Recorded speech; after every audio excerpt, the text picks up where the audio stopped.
तो चलो बच्चों, एक रिएक्शन है वो समझते हैं रिएक्शन क्या है। थोड़ा ये बहुत फेमस रिएक्शन है ना, मोस्ट पॉपुलर रिएक्शन बोलो इसको, कि मोस्ट पॉपुलर रिएक्शन किस चीज के लिए, फॉर मेकिंग साबुन। ठीक है, साबुन बनाने के लिए सबसे पॉपुलर रिएक्शन यही है। क्या है समझना ध्यान से, थोड़ा बड़ा लंबा चौड़ा लगेगा लेकिन मैं लिखूंगा आपके, इसलिए मैं लिख रहा हूँ साथ साथ कि आपको याद हो जाएगा। देखो CH2 ऑक्सीजन लगाया, C डबल बॉन्ड O किया, इधर लगा दिया स्टेरिक वाला C17H35। स्टेरिक है ना, यही है स्टेरिक, अभी बताया, जस्ट बताया था आपको। ठीक है, इसी को अटैच कर दिया इसी से फिर से। ठीक है, लेकिन यहाँ पर नीचे भी अटैच करना है एक बार CH2 से। ठीक है, ध्यान देखते जाना। तो यहाँ पर सिर्फ H ही होगा क्योंकि कितना हाथ होता है, 1 2 3 हाथ हो गया है ना, और ये आपका सॉरी 1 2 3 हाथ हो गया, और यहाँ पर एक और हाथ लगेगा तो फिर यहाँ पर।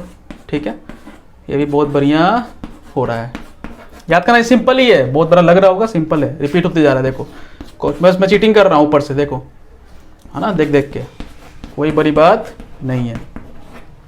ये है क्या, तो मैंने बोला था कि सबसे पहले हम लोग क्या लेते हैं, कोई फैट लेते हैं या वेजिटेबल ऑयल लेते हैं, है ना, एनिमल फैट लेते हैं। तो ये फैट है बच्चों।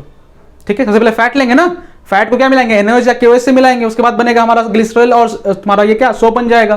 तो ये फैट है। तो इस फैट का नाम क्या है, देखना, इससे लिखते हैं थोड़ा, हाँ, ग्लिसरील ट्राई एस्टेरेट, है ना, एस्टेरिक एसिड जो भी लिखवाए थे तो वही है ना C17H35। तो ट्राई ये तीन है तो हो गया ट्राई एस्टेरेट, और ग्लिसरील है। ग्लिसरील कहाँ पर है, ये ग्लिसरील होता है, तो मैं बताऊंगा अभी और समझ में आएगा आपको। इसको ऐसे ही बोल सकते हो, glycerol ester of stearic acid. Glycerol Easter क्यों बोल रहे हैं, ईस्टर क्या होता है देखना ध्यान से, जो थोड़ा सा ऑर्गेनिक पढ़ा है तो पता होगा कि ये जो होता है ना, ये ईस्टर फॉर्म होता है, ईस्टर लिंकेज है ये। देखो ईस्टर नहीं है, R ऑक्सीजन लगा दिया, C डबल बॉन्ड O कर दिया, और फिर यहाँ पर R डैश कर दिया। तो देखो है ना, इस तरह ये R हो गया, ये R डैश हो गया, अलग हो गया, और ये क्या बीच में O C double bond O। तो इसको बोलेंगे कि ये होता है ईस्टर फॉर्मूला, है ना, तो यही ईस्टर होता है। तो सबसे पहले ध्यान से रखना, सबसे पहले हम क्या तोड़ेंगे, ईस्टर लिंकेज तोड़ेंगे। ध्यान देना, फिर से पास आके बोल रहा हूं, जो ही फैट होता है उसमें हम लोग क्या करते हैं, ईस्टर फॉर्म होता है, तो उसको सबसे पहले हम लोग तोड़ते हैं।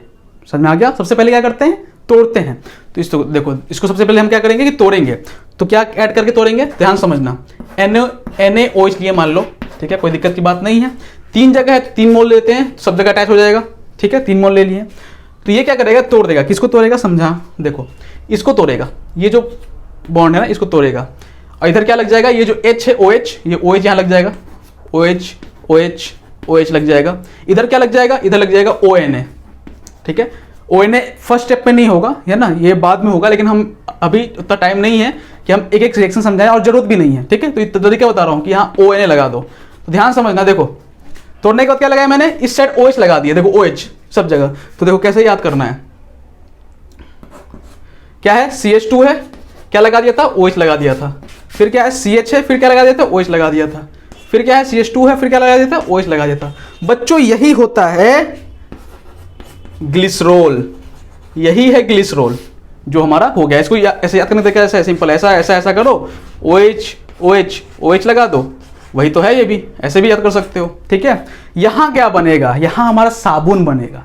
ठीक है, और उसका क्या स्ट्रक्चर होगा, तो सिंपल मैंने बताया कि क्या करना है, ONA लगा देना है, तो बस वही करना है हमें। देखो क्या बनेगा, C17H35, है ना, एक लिखो बस, फिर क्या है, COO क्या है, Na, COO Na। ठीक है, ये एक हो गया और वो एक हो गया। ठीक है, COO Na हो गया, और उसके बाद क्या कर रहे, 3 मोल है ना, तो 3 मोल यहां आ गया। ठीक है, तो ये जो बन गया ना बच्चों, ये क्या है, ये है आपका साबुन, जिसको हम क्या बोलेंगे, सोडियम है, और ये एस्टेरेट है, तो क्या बोलेंगे इसको, सोडियम एस्टेरेट। ठीक है, सोडियम एस्टेरेट। तो ये जो बच्चों है ना, ये पूरा रिएक्शन है, ये आपका क्या है, फैट हो गया, ठीक है, फैट में NaOH मिलाया आपने और क्या बन गया, ग्लिसरॉल और साबुन बन गया। मैं सामने से हट जाता हूं, एक बार देख लो अच्छे से, मैंने इसलिए लिखा है आपके सामने, ठीक है, कि आपको याद हो जाए। देखो डरना मत प्लीज, है ना, रिक्वेस्ट कर रहा हूं कि डरना मत, ठीक है ना, ये बहुत सिंपल है, एक बार देख लो अच्छे से, तो आपको 2-3 बार कॉपी पेन में चला लोगे ना तो बहुत ईजी याद हो जाएगा, ठीक है। नोट कर लो इसको फटाफट।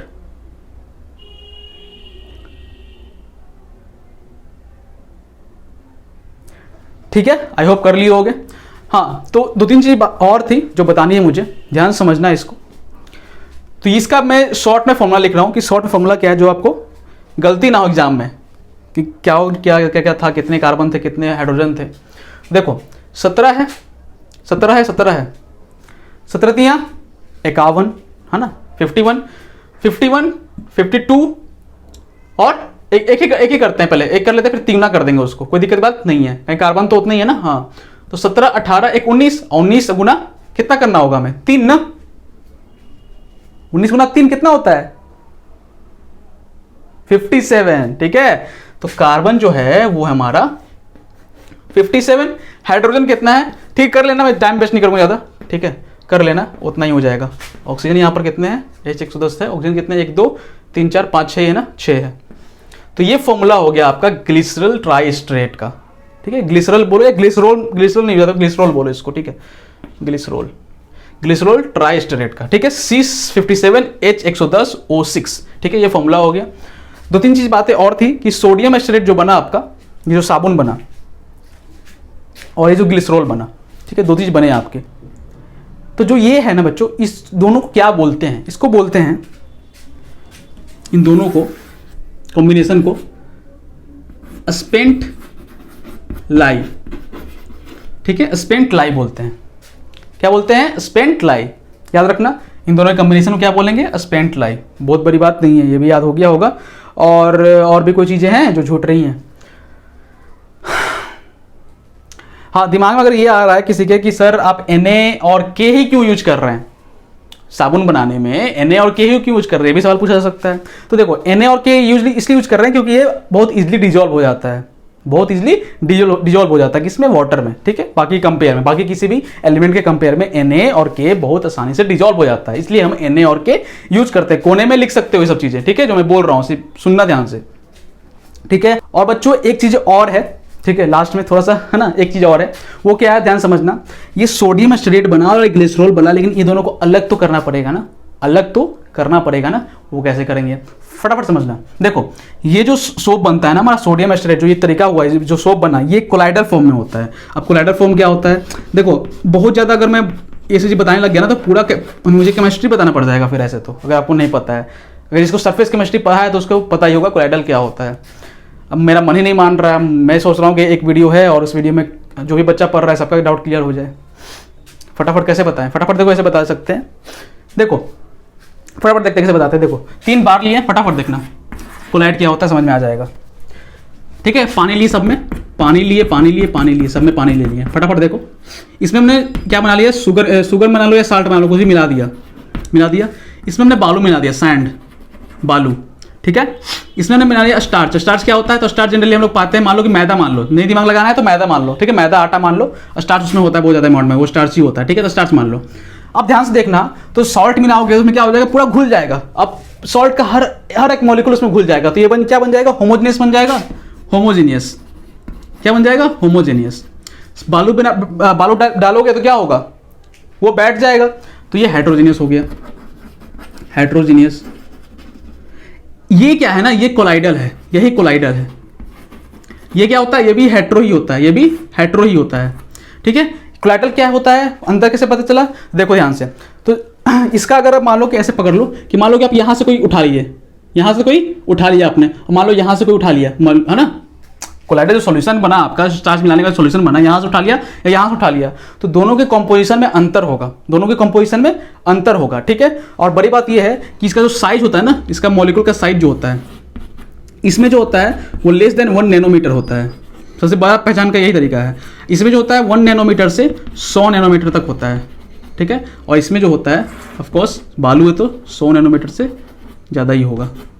ठीक है, तो ये आपका साइज पे जान के आप पता लगा सकते हो कि कोलाइडल सॉल्यूशन क्या होता है। मतलब इसमें जो होता है ना, देखो मैदा डालोगे क्या होगा, इमेजिन करो पूरी तरह से घुलेगा नहीं, वो पूरी तरह से नहीं घुलेगा वो, है ना। उसमें क्या होगा, नीचे कुछ बैठ जाएगा, कुछ घूमते रहेगा, तो सबका कंपोजिशन हर जगह अलग अलग होगा।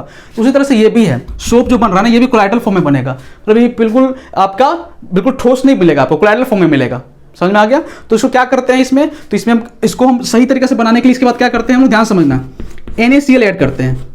क्या करते हैं, NaCl ऐड करते हैं। अगर सरफेस केमिस्ट्री आपने पढ़ा है तो आपको पता होगा कि हम लोग कभी भी कोलाइडल फॉर्म सॉल्यूशन निकालने के लिए हम लोग कोई इलेक्ट्रोलाइट ऐड करते हैं। तो ये NaCl एक इलेक्ट्रोलाइट है, ठीक है, उतना जाने की जरूरत नहीं है, समझो इतना। NaCl है, NaCl हमने ऐड किया। NaCl ऐड करने से क्या हो गया कि जो भी इसका सोप था, सोडियम एस्टेरेट, वो नीचे बैठ जाएगा। नीचे क्या हो जाएगा, बैठ जाएगा। सोडियम एस्टेरेट जो है वो नीचे बैठ जाएगा। बैठ गया, चलो अच्छी बात है।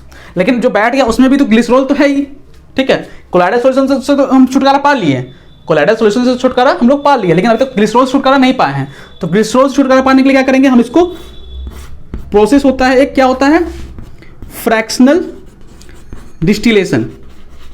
क्या होता है, फ्रैक्शनल डिस्टिलेशन प्रोसेस, है ना। दो चीज़ को सेपरेट करने के लिए यूज किया जाता है, पता है आपको, ये तो 9th क्लास में पढ़ना था। और फ्रैक्शनल डिस्टिलेशन यूज करके, और कैसे, कौन सी कंडीशन, रिड्यूस प्रेशर में, क्या करके, रिड्यूस प्रेशर को घटाकर। ये दो चीज़ याद रखना। ये करने के बाद हम क्या करते हैं, ग्लिसरॉल को अलग करते हैं और हमारा प्योर जो सोप है ना हमारा, वो बेटा मिल जाएगा हम लोग को। ठीक है, तो ये आप नोट करो, ठीक है। और ये पूरा कंप्लीट हो गया, बहुत ज़्यादा लिख दिया है, इसको इरेज करते हैं, ठीक है, और आगे बढ़ते हैं थोड़े, ठीक है, प्रिपरेशन के बारे में। हम बच्चों, मैंने थोड़ा इरेज कर दिया है। एक चीज़ और है, जगह तो नहीं था इसलिए मैंने इरेज करना पड़ा, समझो ध्यान से। ये जो पूरा प्रोसेस है ना बच्चों, इसको स्पोनिफिकेशन बोलते हैं, स्पोनिफिकेशन, ठीक है, फटाफट समझना। इसे क्या बोलते हैं, स्पोनिफिकेशन, ठीक है, स्पोनिफिकेशन, ठीक है। ये होता क्या है, ये जो प्रक्रिया है ना, पूरा का पूरा प्रक्रिया, ध्यान समझना। ये जो प्रक्रिया है, तो हम ऐसे बोल सकते हैं इसको कि हम क्या कर रहे हैं, हाइड्रोलाइसिस कर रहे हैं, है ना, अल्कलाइन हाइड्रोलाइसिस। तो इसे बोल सकते हैं शॉर्टकट में कि अल्कलाइन, है ना। अरे NaOH क्या होता है, अल्कलाइन फॉर्म में है ना, हाँ। तो अल्कलाइन हाइड्रोलाइसिस कर रहे हैं, किसका, ऑफ फैटी, क्या फैटी है, क्या एसिड है ना, तो फैटी एसिड ईस्टर, ईस्टर यहां पर लिंकेज है, फैटी एसिड ईस्टर। ये जो प्रक्रिया होती है इसी को बोलते हैं सपोनिफिकेशन, मतलब सोप बनाने की प्रक्रिया, सोप बनाने की प्रक्रिया, ठीक है। यही होता है स्पोनिफिकेशन। क्या होता है, सिंपल से अल्कलीन हाइड्रोलाइसिस कर रहे हैं हम, किसका, फैटी एसिड ईस्टर का। फैटी एसिड ईस्टर में हम लोग NaOH मिलाना, इसी प्रोसेस को बोलते हैं स्पोनिफिकेशन। ये जो बना, ये पूरा प्रोसेस क्या है, स्पोनिफिकेशन। इसको नोट करो, आगे हम लोग बढ़ते हैं, ठीक है बच्चों।